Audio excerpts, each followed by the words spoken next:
What's up, Twitter world? Welcome to the Austin Ingels movie show. I am your host, Austin Ingels, and this is produced by the handsome Radu. Hey there, guys. How's everybody doing? Did you miss us last week? Too fucking bad. We were busy making moves. That's right. Entourage. Radu, have you seen this movie? No, I haven't. Wah, wah, wah. Who would have guessed I didn't see a scary movie? Yeah, the last two have been a little spooky for our sweet guy here. So, do you believe in ghosts or spirits? No, that's tough. Because, That's tough. I think I believe in crazier shit than that. I don't Expound on that, please. Okay, I don't believe in, ghost spirits, but, Okay. I think weird shit could happen. Okay. That's pretty good. Yeah, that works. That works for me. Okay. So you believe in more of the Final Destination, death coming after you, more than a spirit haunting you? Yeah, Okay. for sure. I feel like there's forces of nature and, things we can't even perceive. And you gave me shit for believing in karma. I didn't say I didn't believe in karma. Okay. I said You I think it's can't crazy? believe I a do. guy like you believes in karma. Kind of, sort of, loosely. I just feel like it's the energy you put in the air. You know what I mean? One of for those sure. things. So I'm just not going to put my energy into getting into a helicopter because I've made helicopter jokes. Swish. Which, Kobe. by the way, if you're listening right now, follow us on YouTube. Follow us Thank you. everywhere on social media. Yeah, like and subscribe. I know we took a week off, but none of you asked where we were, so thanks for missing us. Little housekeeping up top, though, first and foremost. We got some absolutely exciting news. Every Thursday through Sunday now, Crazy Conchas comedy. The only comedy show as of right now on Rainy Street. I'm sure that's going to get, once the word's out that Rainy's hot, comics are going to come crawling. But yeah, the only Rainy Street comedy show right now is at Crazy Conchas at 7:30 every Thursday through Sunday. And then also we're cooking up something for maybe the last Sunday every month, little special show. And then Radu will have some magic on Or starting this Saturday. this Saturday. The 31st. The 31st, is it? But are you doing it every other week, or is it going to be This will one? be every other week. Every other week will be the magic show. Okay. Well, then I guess I won't book 614. No, that's perfect. But yeah, and then I'm still going to be at the Speakeasy on Thursdays and Sundays, though, doing sets. So shout out to Jake Stone. We're still under the umbrella. You know what I mean? It's just all entourage. That's all I can say. That's all I will say. Yeah, I was going to add, if you guys are wondering, back to the karma thing, would you guys even get in helicopters? I just want you guys to know we have been asked if we want to get in a helicopter or a private jet. That we have, and Richie and I both said we will not be getting in any private jets. Richie and I will both gladly pay for our commercial flight.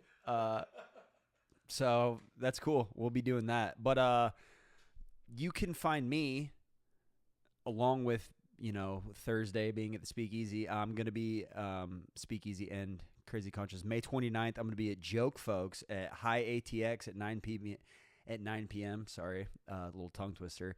That's on West Anderson Lane on the north side. And then June 20th, I'm at the Garden at the Lit Lounge. And June 22nd, back at the Velveeta Room. That's exciting. Just more shows, more opportunities. Radu and I, after this podcast, we're both going to audition for a TV show. So The Lawyer Unhinged. You could follow I Don't Follow Suit Productions and I Don't Follow Suit on Instagram for more details on that to come. yeah, and hopefully next week we will have we'll have an answer on whether or not we got the parts. So, but I want to start off with a little current event joke. There's an argument taking over the internet saying white people with red hair are actually black people. Have you seen this? No. Yeah, which makes sense to me because redheaded dads don't want their kids either. There's also a new Netflix documentary about Brett Favre. His nickname was the Gunslinger. He used to break his receivers' fingers because he threw them so many hard dick pics. Don't take a drink while I'm hitting Avoided a punchlines. spit take there, folks. Yeah. I will kill you if you take a drink while my punchlines are coming. But before we begin, the latest movie I've seen in theaters, I went and saw the new Final Destination movie. Yeah, dude, go see it. If you're a fan of the series, I know you're not, but I promise you will love it. It might be the best movie in the series. I'm not even joking. That's saying something. They took this series to the next. They elevated it. They did everything that you would with technology and the knowledge of the series and just the meta around it. I don't know, well, however you want to put it. But as always, we're not talking about Final Destination Bloodlines. We're talking about 2001's 13 Ghosts. Another spooky episode. This is our 13th episode. So I figured, let's get autistic with it. Let's make the number feel real. Number 13 Ghosts. A summary of this movie. State-of-the-art remake of the classic William Castle horror film about a family that inherits a spectacular old house from their eccentric uncle. Wow, I can't read. There's just one problem. The house seems to have a dangerous agenda all on its own. Trapped in their new home by strangely shifting walls, the family encounters powerful and vengeful entities that threaten to annihilate anyone in their path. When I first watched this movie, I didn't know that this was a remake, and if I did, I completely blanked it out of my brain. So this is another remake that we're doing after The Departed, and I think we've done another. What other remakes have we done? Nope. This might be the second remake we've done. That's it. What was the first one? The Departed is a remake. Of what? Like a Japanese film. Or if I fucked that up, I'm sorry. Anyways, the impact of 13 Ghosts, despite its negative release, fans have been begging for a series or sequel with the backstory and lore of all the 13 Ghosts. And spoiler alert, they're getting that. We're going to talk about that later. But yeah, that is coming after all these years. After 24 years, fans are going to finally get something. But like I said, I'm going to talk about that later. Did I say it was a petting zoo down there? No, there are ghosts down there. Matthew Lillard. This is our second Matthew Lillard movie. Without a Paddle was our first one. So that's fun. Where I was when I first watched this movie. Well, we know Radu has never seen it, probably never will, and that's fine. We'll see. By the end of this podcast, I'll decide if I'll watch this movie. If he goes back and watches, you're not going to, believe me. It's okay. I feel good knowing that you won't see this one, and that's fine. This is probably the worst movie we've done so far, like critically wise. Anyway, when I first watched this movie, I was being babysat by Shannon Murphy, a.k.a. Uncle Shannon. We watched this movie in Wethersfield, Illinois when it came out on DVD. That's just a little inside baseball. But Rotten Tomatoes score, you're going to love this. 19. What? Why did you pick this movie then today? It's a good movie. And I'm going to explain more later. Audience score, a 49. I mean, see what I mean? We're creeping back to what it actually is. It's probably a 6 out of 10 movie, if we're being honest. But the reason I did this movie is the lore and legends behind the ghosts. Everyone always wanted to talk about that. The 12 ghosts. Yeah, I know. 12? What? I thought it was 13. Just wait.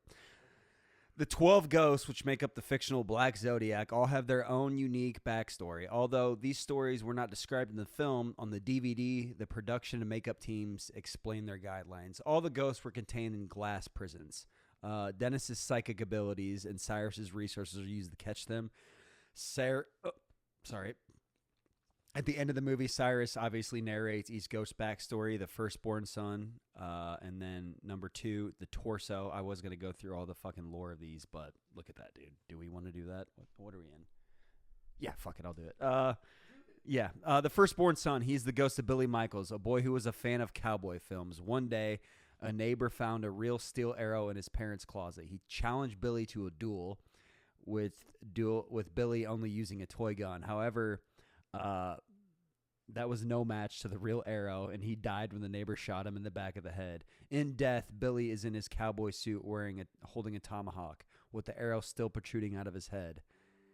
Yeah, it's a little spooky ghost. You don't see a lot of him. So this is a version of ghosts that look like the way they died, kind of like... Yeah.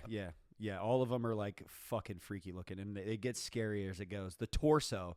He is the ghost of gambler called Jimmy the Gambler Gambino. He spent most of his days on the track making bets and brainwash into winning. One day, he made a deal with a rich businessman and so sealed his fate. Uh-oh. When he bet heavily on a boxing match and lost, he tried to welsh on his bet and slip out of town. The mob and the winning boxer, to whom he owed money, caught up with Gambino and cut him into several pieces, wrapping him in cellophane and dumping the corpse into the ocean. His ghost is just a torso trying to walk around with his hands while his head screams Neeming nearby. You never see the head. You just see the torso like dragging. Pretty crazy special effects for 2001. I'm not going to lie to you. Radu's mouth is wide open. He's scared. Yo, that's like honestly pretty dope. Yeah. That's pretty dope. Yeah. That's okay. This is a spoiler for later, but they're coming out with a series describing all these. They're going to have episodes for each one of these ghosts.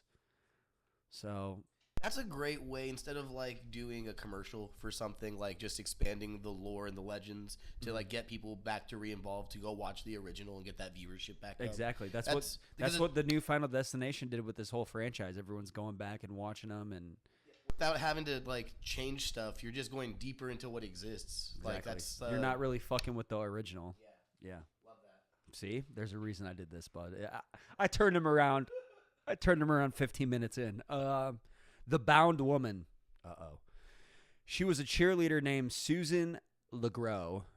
Something's growing. Who was born privileged and had a penchant for seducing men and tossing them away. This left a long trail of broken hearts. When her boyfriend found her cheating, he strangled her and killed the other boy. He buried her body at the 50-yard line of the local football field. The boyfriend was convicted and sentenced to death. Before his execution, he was quoted as saying, "The bitch broke my heart, so I broke her neck." This guy rules. Her ghost is in her prom dress, hanging suspended by the stringing implements from her arms tied behind her back. I don't remember seeing that. Yeah. He's like, I would have noticed that. Yeah, I wouldn't have jerked it so much. No. The Withered Lover. She is Jean Criticos, Arthur's wife. Oh, yeah. She was burned severely. This is at the beginning of the movie. She was burned severely, saving her family from a devastating house fire, and later died of her wounds in the hospital. Her ghost initially appears in a hospital gown hooked up to an IV pole and showing several burns on her face. Unlike the other ghost, she is not a vengeful spirit. She helps her family rather than showing them violence. And at the end of the movie, she appears fully healed in her normal clothing. A really emotional scene when she pops up. Tony Shalhoub, Monk. You watched that show, didn't you? No. You know what it is. Psych. Okay, but okay, the ripoff of Monk. Yeah, for sure. The Torn Prince. This is ghost number 5. He is the ghost of Royce Clayton, born in 1940, who was a gifted baseball star in high school. This guy rules. Let's see. In 1957, he challenged a greaser named Johnny to a drag race, but was killed in his car and spun out. The cause of the accident was a cut brake line. He was buried in the plot of the earth that overlooked the baseball diamond. His ghost carries a baseball bat, and in the background in his cube, a wrecked car can be seen. Half of his body is torn to shreds from when he was dragged into the car. This ghost does attack Matthew Lillard and swings the bat at him, and he has to dodge it. I feel like this, and I don't really know movies, but I feel like this is like one of those movies where like people love the ghosts, the makeup, the effects, Yeah, the they're costumes. especially like the last 3. They saved the last 3 are the most famous. Yeah. Let's see here. Number 6. She's one of them too. The Angry Princess. She kills the lawyer. Her name is Dana Newman, who did believe in her own natural beauty. Oh, who did not believe. Her abusive boyfriends fueled her low self-esteem, which led to much needed plastic surgery for imagined defects. Eventually, check it out. Eventually, she got a job working for a plastic surgeon and getting paid in treatments rather than cash. Alone at the clinic one night, she tried to perform surgery on herself. Wow. But wound up binding herself in one eye and permanently mutilating herself beyond saving. She committed suicide in the bathtub by slashing her body repeatedly with a butcher knife. She committed when she was found, people noted that she was as beautiful in death as she had been in life. Her ghost is naked throughout the movie, and you see her tits. Great body. For real. Still carrying the knife she killed herself with and showing all the wounds. In the bathroom scene, the phrase "I'm sorry" is visible on the floor in blood. Subtitles also revealed that the blurred, hissing speech that she announces also is saying sorry. Let's see. When her cube opens, she advances towards Ben Moss, who backs into an open doorway to get away and is killed when he is snapped in half. One of the greatest fucking kills in horror history, I think, especially for the early 2000s, because it splits him in half, like halfway, and his front of his body falls, and you just see the other half just sitting there still. Great shot for 2001. You like that I kind of don't stuff? like that, but it's cheesy gore. I don't like real gore that looks real. This looks just so fake. No one can die like that. Yeah, exactly. Like Right? over the top. I mean, look it up. Look up the scene. You're gonna laugh too. It's not really. What do I type in? Lawyer 13 ghost death. Yep. Yep. You see those glasses? Yeah. That's the glasses they wear that they have to see the ghost. And there's the baseball bat guy right there. Yeah, just you might as well skip. Where? Yep, right here. See, this girl comes out and like, yeah, she's hot, dude. Oh yeah, Yeah, I look like at them her. toddies. Look at them toddies. And yeah, and then he backs up. And this whole house is a contraption. Like, if one door opens, one closes, like with the glass and shit. So watch, the glass closes and yeah, just watch this shit. Oh, And then the front of no his body, way. yeah, front of his body falls. No way. Yeah, dude. Split lawyer. That's a funny title. The glasses break too. The tie falls. Look at that, dude. Just little touches. And he's still alive. Look at, watch. Yes, that's just fake. Like, Dude, it doesn't matter. Oh. you're telling me that's not a great shot? Oh. Yeah. Yeah. Okay. Hey. All right. Yeah. That's why we did this movie. That shot right there. Number 7, The Pilgrimess. She is the ghost of Isabella Smith, an Englishman who traveled across the Atlantic and settled in New England during colonial times. She was an outsider of the town she moved into, and this isolated her from the other townsfolk. She was found guilty of witchcraft. Uh-oh, that's spooky. After livestock began to die mysteriously. When she emerged from a burning barn completely unharmed, she was sentenced to the stocks with no food or drink until she died. As a ghost, she's still locked in her stocks. She is fucking creepy. 8 and 9 are The Great Child and Dire Mother. They're ghosts of Margaret and Harold Shelbourne. She was an attraction in a carnival due to her being only 3 feet tall. She was raped by the tall man, another carnival freak. I didn't realize that this was the backstory. Her son Harold, the Great Child, was born as the result of the rape. Jesus Lord.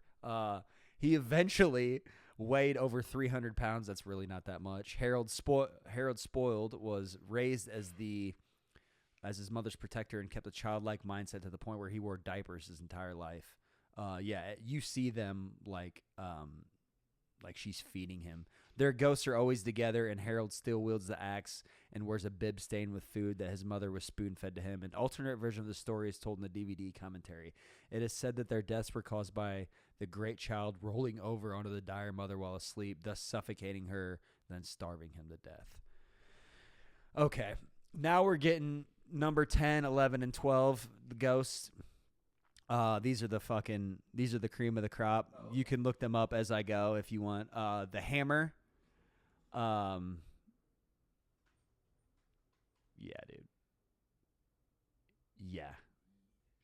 Very Pinhead vibes. But right? a huge black dude that's just like he and spoiler alert, he and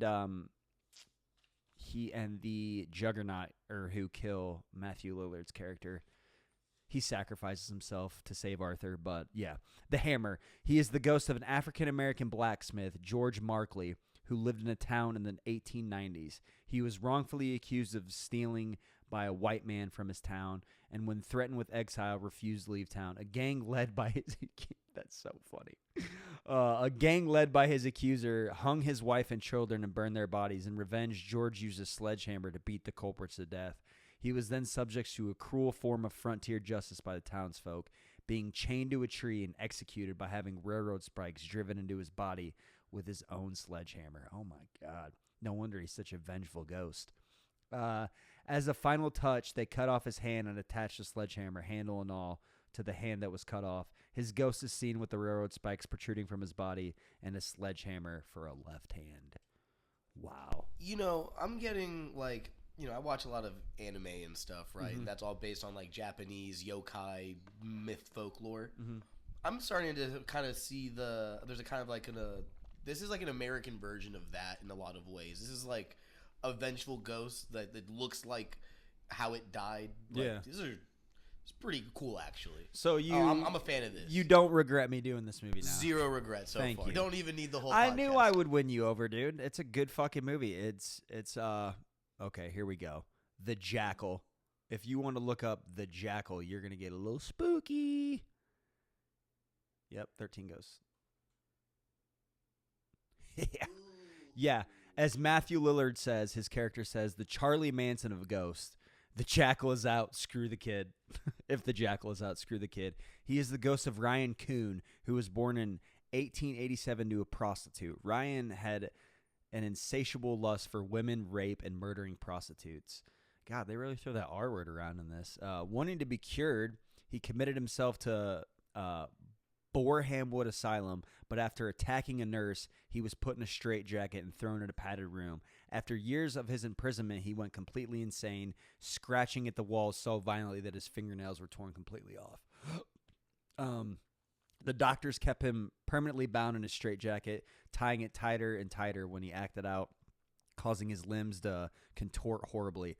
Still fighting to free himself, Ryan gnawed through the jacket until the doctors finally locked his head in a metal cage and sealed him away in the dark basement cell. There, he grew to hate any kind of human contact, screaming madly and cowering whenever approached. When a fire broke out in the asylum, everyone but Ryan escaped.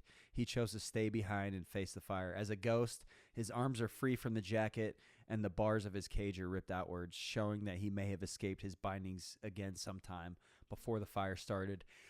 And his cage had heated up enough to where he could have ripped out before the fire consumed him. Yeah, this dude is a menace, especially in the movie. Yeah. Obviously, the Jackal, the Hammer, and the Juggernaut are like the three main ghosts. I bet you this. There's like a video game called like Phasmophobia. Have you ever heard of it? It's basically you and your friends use your headset, and you go in and you have to like figure out what ghosts are like. It's like ghost hunting. When did it come out? Did it come out after this? I mean, it came out. It's like newish. Oh, but yeah. I bet so you it's like probably all inspired by this. Yeah, for sure. That's dope. And then last but not least, the Juggernaut. He is the ghost of serial killer named Horace Breaker Mahoney. And he's in the opening scene, which is also great. Yeah, this is the opening scene right here. Yeah, dude, I love the glasses. We're going to talk about the glasses later. Yeah. The Juggernaut. He is the ghost of serial killer Horace Breaker Mahoney, standing 7 feet tall. He was such a grotesque height in appearance that everyone ostracized him as a child. Ostracized him, sorry. Right here. Getting pulled from the front backwards. Yep. Yeah, dude. His mother abandoned him at birth, so his father raised him, putting him to work in the junkyard, crushing old cars. After his father died, Horace was left on his own and soon went mad. He would pick up female hitchhikers and drive them back to his junkyard, then tear them apart with his bare hands and feed them to his dogs. One day, he picked up an undercover police officer who called for backup. For a SWAT team turned to surround the junkyard. Since close combat was impossible, the police instead struck the yard and arrested the giant. However, Horace broke free from the cuffs, and 3 officers lost their lives. Quickly, 5 SWAT officers took their guns out and brought Horace down in a hail of bullets. When he finally went down, they shot an extra round at him just to be safe. His ghost still shows bullet holes all over his clothing and the wounds that finished him. Yeah, this is the beginning of the movie. This is bloody, bro. Yeah. So this is a world. So you're talking the setting of this world. So you see that cube? They can trap the ghosts in these glass surrounded like the glass holds spells. Okay, so this is like Danny Phantom, but like the movie. I guess, yeah. if you want to put It it is that how scary the Danny Phantom world really is. It wasn't a cartoon. And of course, Cyrus orchestrated the abduction of Kathy and Bobby so that Arthur will become the 13th ghost. That's what the plot of the movie is. In the movie, the characters need special glasses to see the ghost. In the original 13 Ghosts, however, this is pretty sweet. Viewers needed special glasses to see the ghost. So, like, instead of 3D glasses, yeah, dude, for 1960, that's pretty high tech. I'm sure it probably looked like shit, but that'd be interesting to watch that movie, go back. Where would you even get those glasses? You know what I mean? Like, let's make it happen. We could probably look that up and see how much those are. This is one of the few details from the original that was kept. Warner Brothers and Dark Castle Entertainment originally planned to release the film in 3D and carry over the gimmick of the original 13 Ghosts, where viewers needed glasses to see the ghost. However, they scrapped those plans and made that a plot point. What did they look like? Did that just say prove your humanity? That's fucked up. Oh. $10. That's not bad. Look, we're going to buy some Ghost viewers. We're going to give them away. Make sure you're liking and subscribing and commenting. We're giving away Ghost viewers. I'm personally giving away 10 new Ghost viewers. We're going to buy this guy out of stock. He's going to be like, there's no more 13 Ghosts on the market. I'm buying all the I'm buying all the Ghost we viewers. Just cornered the 13 Ghosts. You saw that silence that we both had? That was a light bulb in real life just happening. Yeah. We just flooded the market. Bro, when this fucking new series comes out, these might go up in price. I'm going to flip them for 15. Flip them for 25. What the fuck you talking about? We're going to talk about this later. Me and fucking Raddy are about to invest in the 1960 13 Ghosts. Yeah, dude, that's our new stocks. Fuck it. I bet we become rich. This was spooky. One of the shooting days for this film, for reshoot specifically, unfortunately happened to be on September 11th, 2001. When word of the terrorist attacks on the World Trade Center reached the cast and crew on the set, they all shared a moment of silence together before resuming production. That's not funny. Director Steve Beck was noticeably uncomfortable for the entire day. Well, I hope so. I fucking hope he was. Like, that's too many ghosts. Yeah, that's...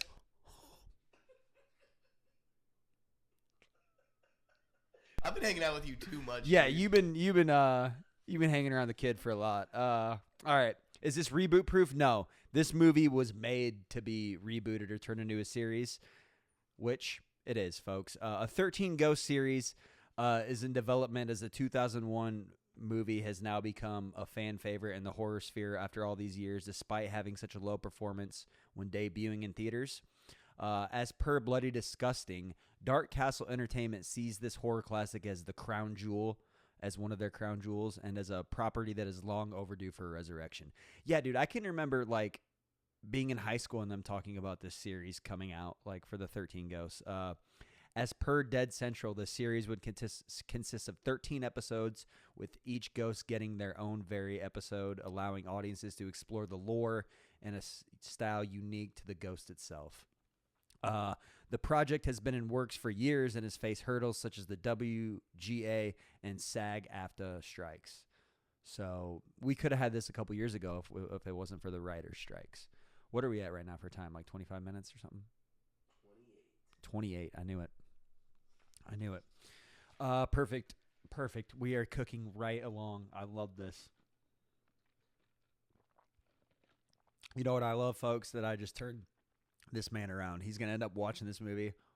I'm going to invest it into memorabilia. Yeah. Apparently, someone says, thanks for the accolades, folks. Had to pay over $1,000 to get these made, and so far I've sold 30 pairs. This is 5 years ago. So someone already fucking... Damn it. No, this is the guy. So some fan remade the Ghost viewers and made a bunch of them and sunk a bunch of money in it. And those are what are reselling on the internet. Okay. So there's no original. I was going to say, those look pretty fucking fancy for 1960. Like...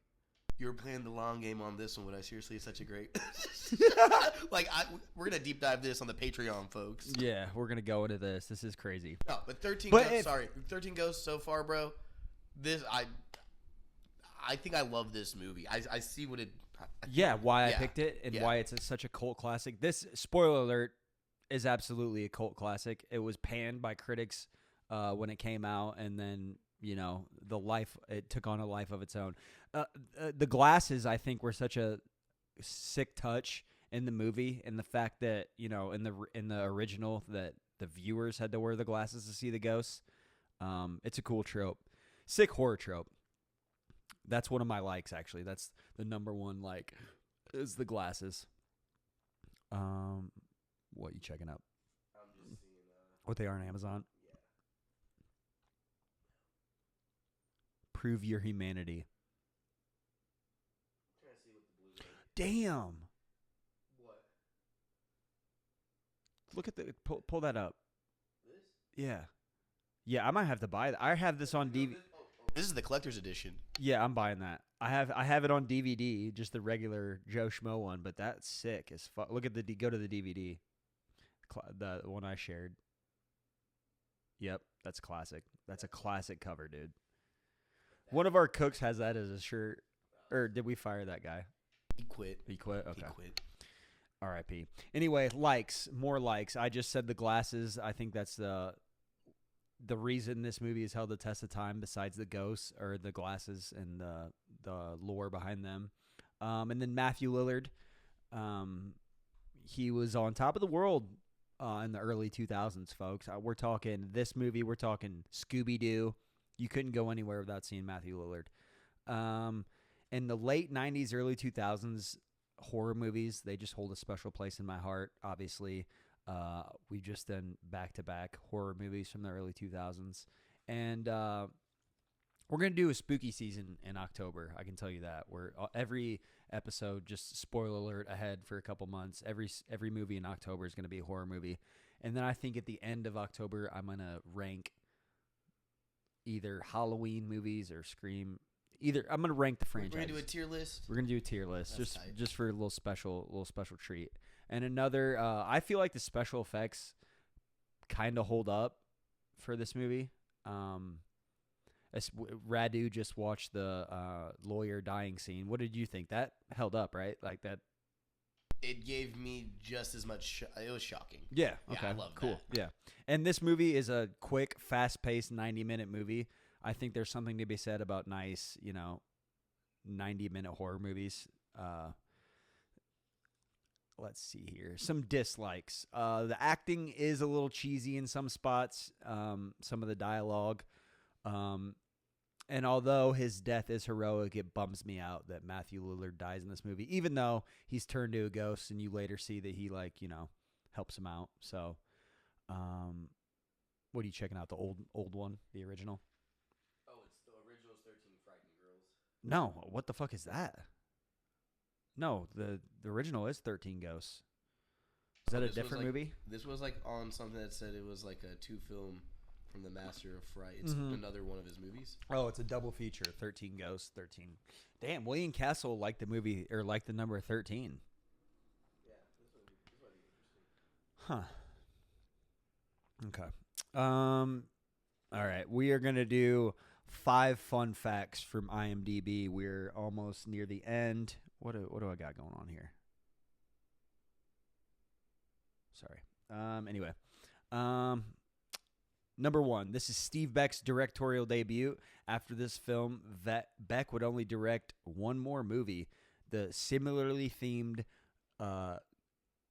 Ghost Ship from 2002, which has one of the greatest horror openings of any movie. Look it up if you want. But that movie isn't very good otherwise. But yeah, the opening of that movie is insane when there's like the sail or rope or there's a wire on the ship that snaps and goes through this party and just cuts everyone in half. But there's a little girl in the middle of the party that she's not tall enough. So she's just around all these people as they get sliced in half. And they're just sitting there still, and then they just all just fall. It's fucking crazy, dude. I know you're not gonna like it, but it's a very memorable movie. Opening, the first film from a major studio with 3 Arab American leads: Tony Shalhoub, F. Murray Abraham, and Shannon Elizabeth are all Arab Americans. Wow, that's beautiful. Did you know that? And then 9/11 happened. Should we say Arab or should we say Arabic? Oh well, that's how it had to. That's how they had to fucking abbreviate it. So okay, that's fine. don't shoot the messenger. You know, I didn't fucking do it. Plug it. You know what I mean? Oh well. Shit happens. But Shannon Elizabeth is known for Shannon Elizabeth. Dude, I have Nadia. a trading card. Nadia, dude. I have a trading card, a Topps trading card. That was my favorite. That's my Grail card I have in my collection. Yeah, hold on to that. Holy shit. It took 5 hours for John DeSantis to get fitted into the makeup to play the Juggernaut, and another 3 hours to take it off. Maybe I don't want to go fucking audition for this shit. No, I'm joking. Shannon Elizabeth didn't know this film was a remake before she joined production. Not even knowing that the original 13 Ghosts existed, only finding out partway through the film. I didn't know that either, Nadia. We have something in common. We should make out. Check yourself, bro. Yeah, Dibs. she's probably like, dibs? Dibs. Damn, man. Nadia is a generation, has got to be, Shannon Elizabeth's tits have got to be like the first pair of tits that a generation saw. You know what I mean? Between her and Kate Winslet in Titanic. I can't remember which one I saw first, but those were 1 and 2. You know what I mean? Wow. God, the 90s, man. What a time. Kalina's death. Oh, yeah. Kalina's death, where she is crushed between 2 glass panels, which was originally much gorier, with shots of her eyes popping out and brain squirting out. This was cut down at the end because the director feared that such a gory death would earn the film an NC-17 rating. I don't think so. I think you probably would have been okay with that one. What are we at, 37? Wow. What did I say, a 40-minute episode? Sometimes I hate being as good as I am. But anyway, like I said earlier, folks, is this a cult classic? Neither a boat. This is the absolute definition of a cult classic. Okay? It didn't earn a lot in the box office. It might even have been a box office bomb. The critics panned it. But DVDs and cable TV and just the lore of the 13 Ghosts itself, I mean, this movie has stood the test of time. They're obviously bringing back a series. Fans have been wanting a series since this movie's release. I don't know another movie that didn't do successful and is being rebooted like this. Like, I can't think of a horror movie or even like another film series where like they just had one standalone movie and then like 20 years later they make a series around it. You know what I mean? Can you think of anything off the top of your head? Not off the top of my head, but I feel like there's probably something. Yeah, they bring something back as a series. Yeah, well, yeah, bringing it back, but it's usually something that was beloved or like that was successful. 13 Ghosts was fucking panned by everybody. I guess if it was something like that, we wouldn't know. Yeah, if it wasn't beloved. And right. Only the people of that cult following would be like, "This was actually based on this." But yeah, the lore and cult of this movie have been the reason why it's stood the test of time and why people want to see it still. Why people, I mean, if you say 13 Ghosts, people either think of the ghosts or the glasses. I would assume, like, or Matthew Lillard. Yeah. That's my roommate. He's like, that's how I was introduced to Matthew Lillard, which is crazy. So let's say I'm hanging out with a horror baddie, and I'm trying to like impress her. Yeah. Is this a movie I put on to impress her? I've said this before, and I put Scream on. Scream on. Well, is this a movie you'd put on? This is in like, say we're a couple weeks into it and we've watched a couple horror movies. Then you throw this on. You know what I mean? This isn't one of the first ones you throw on. Unless she's a horror baddie too. If she loves horror movies, if she's into it, throw this fucker on. Shout out my horror baddies out God, there. dude, there's nothing more that I love than a little goth horror baddie. And she doesn't even have to be goth either, but usually they are. But I love a little baddie that isn't scared of a horror movie, that wants to get cuddled up, that wants to get spooked with you. You know what I mean? Because if you didn't know this, Radu, horror movies are aphrodisiac. Did you know that? No. They are. No. Yeah. Being scared is primal. Being scared is primal. It's primal.